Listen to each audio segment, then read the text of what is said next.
Sir, आप प्रधानमंत्री के करीब कहे जाते हैं। अहमदाबाद और दिल्ली में चर्चा रहती है। तो पहली बार नरेंद्र भाई की निगाह आप पे कब पड़ी, कब मुलाकात हुई जीवन में?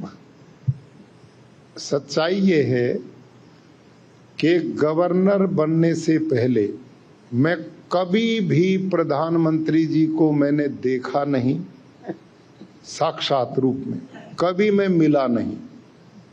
माननीय अमित शाह जी से कभी मैं मिला नहीं, कभी सीधा साक्षात्कार हुआ नहीं। ये सच्चाई है।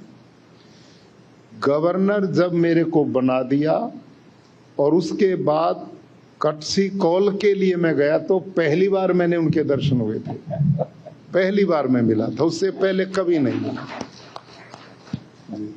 और ये अनुभव मैंने अपना नहीं देखा, तो मेरा 9 साल का अनुभव हुआ।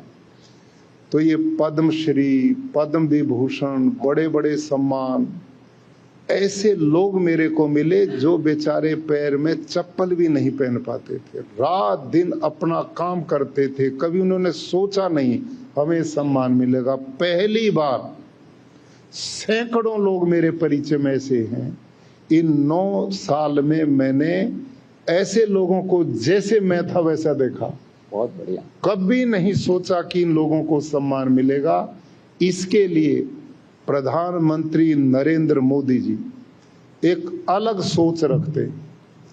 इस राष्ट्र के प्रति उनका चिंतन अद्भुत चिंतन है। एक प्रधानमंत्री के रूप में आप उन्हें कैसे देखते हैं? मैं ये मानता हूँ, ओवरऑल एक नागरिक के रूप में, एक प्रधानमंत्री के, मैं ये मानता हूँ चंद्रा जी कि किसी राष्ट्र का ये सौभाग्य होता जब उसको ऐसे नर रत्न मिलते हैं। वो गुजरात में आते हैं, उनका अपना कोई घर नहीं है, कभी वो किसी बड़े होटल में कभी नहीं रुकते। राजभवन में एक छोटा सा कमरा, उसमें ही वो रुकते हैं।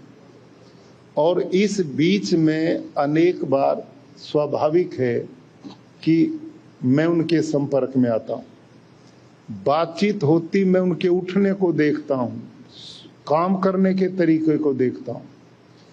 लगभग वो मेरे ख्याल में जो मैंने देखा है 4 घंटा सोते होंगे। राजभवन में कई बार 12 बजे तक तो वो मीटिंग ही लेते रहते हैं। मीटिंग का तरीका क्या? 3-4 हॉल हमारे छोटे बड़े, एडवांस वहां लोग जिनसे बात करनी वो बैठे, दूसरे में बैठे, तीसरे में भी। वो सीधा एयरपोर्ट से आते हैं, पहले इस कमरे में पहला टाइम वहां मीटिंग लेते हैं, खत्म होती दूसरे में चले जाते हैं, उससे तीसरे में चले जाते हैं।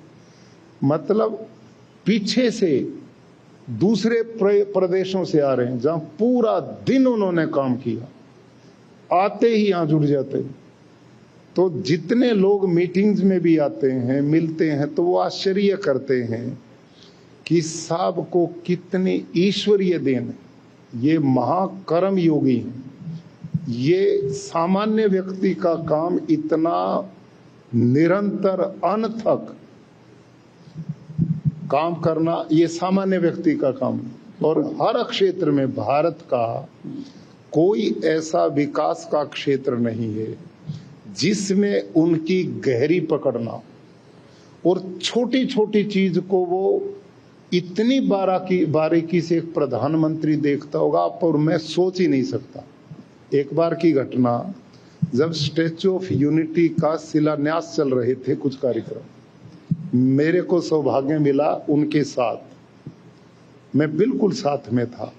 साथ में हमारे प्रदेश के उस समय के मुख्यमंत्री जी थे। वो हाथ में कॉपी पेन लिए हुए थे, क्योंकि हर 10 कदम पर एक निर्देश मिलता था। हम घूम रहे सड़कों पे, जहाँ स्टैच्यू ऑफ यूनिटी का, यहाँ ये बनाइए, वहां टूटी में पानी टपक रहा था, ये पानी व्यर्थ जा रहा, इस पर ठीक टूटी लगाइए। कहीं तार पड़े हुए थे ओपन, इसमें कोई नंगा हो सकता, बच्चे का पैर ठीक सकता, दुर्घटना हो सकती, इसको ठीक कीजिए। यानी कि देश का प्रधानमंत्री इतनी बारीकी से एक एक चीज को देखना और उसका निर्देश देना, ये एक अद्भुत, ये वही व्यक्ति कर सकता जो धरती से जुड़ा है। उन्होंने उस जीवन को जिया है जो बहुत बड़ी संख्या में लोग जीते थे। उनके दुख और दर्द को वो नजदीक से जानते हैं। इसी का परिणाम है कि आज भारत का 10 साल में 25 करोड़ लोग गरीबी रेखा से बाहर आ गए। कई लोगों के लिए मकान बनाए जा रहे हैं, नल से जल भेज रहे हैं, महिलाओं की सुविधाओं के लिए, युवाओं के लिए भारत का समग्र विकास, कहीं एयरपोर्ट बन रहे हैं, सड़कों का जाल बिछ रहा है, इंफ्रास्ट्रक्चर अद्भुत ढंग से भारत में विकसित हुआ। और इसके साथ विश्व में भारत की ऐसी प्रतिष्ठा आजाद भारत के बाद पहले किसी ने बनाई तो वो प्रधानमंत्री श्रीमान नरेंद्र मोदी जी, जो विश्व नेता के रूप में, सर्वमान्य नेता के रूप में सबके दिलों में सम्मान का भाव प्राप्त कर रहे हैं। ये उनका कर्मयोग, उनका निस्वार्थ देश सेवा और रात दिन अपने जीवन का पल पल राष्ट्र के लिए समर्पित, ऐसा मैं मानता हूँ।